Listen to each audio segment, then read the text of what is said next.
Uttar Pradesh, there is chaos in the UP Assembly. The BSP has raised anti-government slogans. This even as the Governor B.L. Joshi, was to address a joint session of the MLCs and MLAs in Lucknow. And even as he started to speak, the BSP and also other parties joined and raised slogans, anti-government slogans, and threw paper balls at the governor. These are visuals that you can see of BSP workers, BSP MLAs and MLCs who are throwing paper balls at the governor. This even as he tried to address a joint session. And Pranchu joins us for more.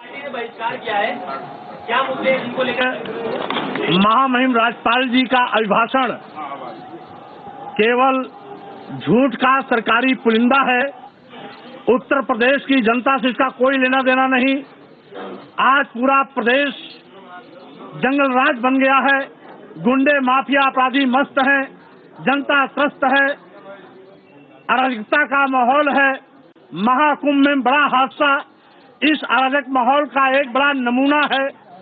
और साथ ही साथ आज कहीं गन्ना किसान पेरा जा रहा है तो कहीं पर उत्तर प्रदेश की जनता गुंडा राज की भेंट चढ़ाया जा रहा है। लूट डकैती, हत्या, बलात्कार, बैंक डकैती, अपहरण, फिरौती की भरमार है। विकास कार्य ठप है। ये सारी की सारी असफलताओं के निदान के लिए महामहिम राज्यपाल जी अगर कोई आश्वासन देते तो बात बनती। ये केवल सरकार के हाँ में हाँ मिलाने के लिए सरकारी दस्तावेज पढ़ने के लिए आए थे। इसीलिए बहुजन समाज पार्टी ने इसका पुरजोर विरोध किया और साथ ही साथ महामहिम राज्यपाल जी को वापस जाने के लिए सपा सरकार को बर्खास्त करने की मांग को रखते हुए अपनी बात सदन के अंदर प्रस्तुत किया और अपने इसी उत्तर प्रदेश की तमाम जन समस्याओं को लेकर के आक्रोश में बहुजन समाज पार्टी ने महामहिम राज्यपाल जी के अभिभाषण का विरोध किया है। पूरी बात हो जाती है।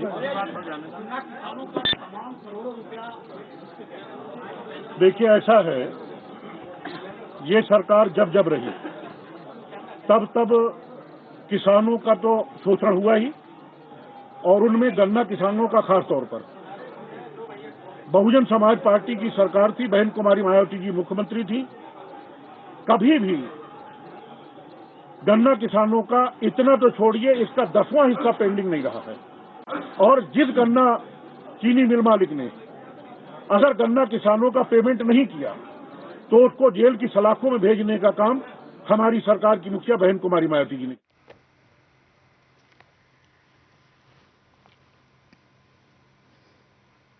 Pranchu now joins us on the phone line for more on this. Pranchu, clearly the BSP not only criticizing the government and the president dispensation, but also the fact that the governor came out to read out a speech and not really criticize the present dispensation in terms of the corruption cases and also handling of Kumbh Mela. Well, see, that's right. See, the BSP's, the primary reason why BSP obstructed this, the governor's address, was that they were clearly terming this entire address as a bunch of lies or the false claims on the part of the government. The BSP clearly demands answers from the government on various issues of governance. It may be the issues of payment to the sugarcane farmers, or it might be the issue of mismanagement or alleged corruption charges during the Kumbh, or it may be the broader picture of law and order situation in Uttar Pradesh. So clearly BSP, as a main opposition party, is clearly trying to do a big politicizing exercise on this issue, trying to build up an atmosphere here in Uttar Pradesh and make it an election plank before the coming Lok Sabha elections in 2014. So that's what the strategy of the BSP is, and therefore we saw that BSP members in particular raising a huge protest inside the house, forcing Governor B.L. Joshi to leave the speech in probably 3 to 4 minutes, leave the house and continued. And in fact, they raised placards and slogans inside the house. So clearly, BSP's strategy is clear: build the pressure and the momentum on this issue of law and order, right, failure of the governance, and then make it a point against the Samajwadi Party.